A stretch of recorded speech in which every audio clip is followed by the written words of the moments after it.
রমজানের আগেই উত্তপ্ত হয়ে ওঠা কাঁচা বাজারে এখনও স্বস্তি ফেরেনি। বেগুন ও লেবুর দাম অন্য সময়ের তুলনায় ৩ থেকে ৪ গুণ। আলু আর পেঁয়াজের দাম হাতের নাগালে থাকলেও বাকি পণ্য কিনতে হিমশিম সাধারণ মানুষের। প্রশাসনের কার্যকর বাজার মনিটরিং ও তদারকি না থাকায় এই অবস্থা বলছেন ক্রেতারা। রমজানের আবহে লালমনিরহাটের বাজারগুলোতে পণ্যের সরবরাহ পর্যাপ্ত, কিন্তু দামের ভারে টান পড়ছে সাধারণ মানুষের পকেটে।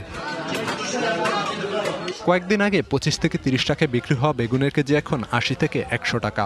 শসা ৩ গুণ বেড়ে ৮০ টাকা। করলায় হাত দেয় দায়। ফুলকপি ও বাঁধাকপির দামও বেড়েছে কেজিতে ৪০ টাকা পর্যন্ত। দামের এই লাগামহীন দৌড়ে দিশেহারা স্বল্প মধ্যবিত্তরা দুষছেন বাজার সিন্ডিকেটকে।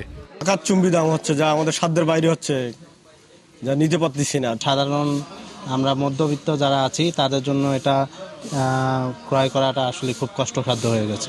তবে জেলা প্রশাসন বলছে অতিরিক্ত দাম যেন কেউ নিতে না পারে সে ব্যাপারে সচেষ্ট তারা। কোনো প্রকার ভেজাল খাদ্য ইফতারে বা বাসি খাদ্য ইফতারে তারা ব্যবহার করতে বা বিক্রয় করতে পারবে না। যদি বিক্রয় করে অবশ্যই কঠোর আইনানুগ ব্যবস্থা গ্রহণ করা হবে। এবং আমরা শহরের যতগুলো হোটেল আছে আমরা আজকে শুরু করছি, পর্যায়ক্রমে সব হোটেলেই আমরা যাব এবং কোনো আইনের ব্যর্থ করলে অবশ্যই আইনানুগ ব্যবস্থা গ্রহণ করা হবে। কালার এক্সপার্ট ডার্ক স্যাপ এবং মাইল্ড অন হ্যান্ডস টেকনোলজি সমৃদ্ধ অরিক্স অ্যাডভান্স ডিটারজেন্ট পাউডার আপনার লন্ড্রি এক্সপার্ট। দামের আগুনে পুড়ছে নাটোরের ক্রেতারাও। আলু ও পেঁয়াজের দাম সহনীয় হলেও টমেটো, বেগুন, শসা, লাউ, কাঁচামরিচ ও রসুনের দাম বেড়েছে ২ থেকে ৩ গুণ। অতিরিক্ত খরচে দিশেহারা ক্রেতারা জানেন না কার কাছে আছে এ সমস্যার সমাধান। ২৫০০ টাকা মন কিনেছি, বেচেছি ৭০ টাকা দেখি রে। টমেটো বেচেছি ৪০ টাকা কিনেছি, ৪৫-৫০ বেচেছি। দাম বৃদ্ধির কারণ বলতে পাচ্ছেন না বিক্রেতারাও। তো সবজির দাম একটু বাড়তি বলে এই সব কিছুর দাম একটু বাড়তি। প্রথম কয়েকটা দিন একটু দাম বেশিই থাকে, দাম এরকম থাকবে না, দামটা আস্তে আস্তে কমে যাবে। এদিকে বাগেরহাটের সবজির বাজার চড়া থাকলেও জেলার সর্ববৃহৎ মৎস্য আড়ত ফলতিতা বটতলায় কয়েকদিনে মাছের দাম কমেছে কেজিতে ১০০ থেকে ৩০০ টাকা পর্যন্ত। বড় আকারের চিংড়ি মাছ কেজি প্রতি বিক্রি হচ্ছে ৮০০ থেকে ৯০০ টাকায়। একইভাবে রুই ও কাতলা সহ দেশীয় মাছের দামও কমেছে। এতে লোকসানের সংখ্যায় মাছ ব্যবসায়ীরা।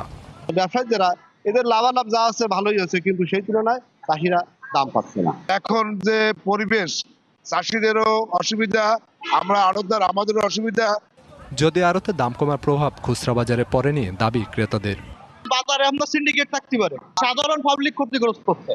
আমরা চাই যে লাভ করুক, সেটা সীমার মধ্যে থাকুক। রমজানের বাকি দিনগুলোতে বাজার সহনীয় রাখতে দ্রুত ভ্রাম্যমাণ আদালত পরিচালনা ও কঠোর নজরদারির দাবি ভোক্তাদের। Khalid Hasan, BBC news desk.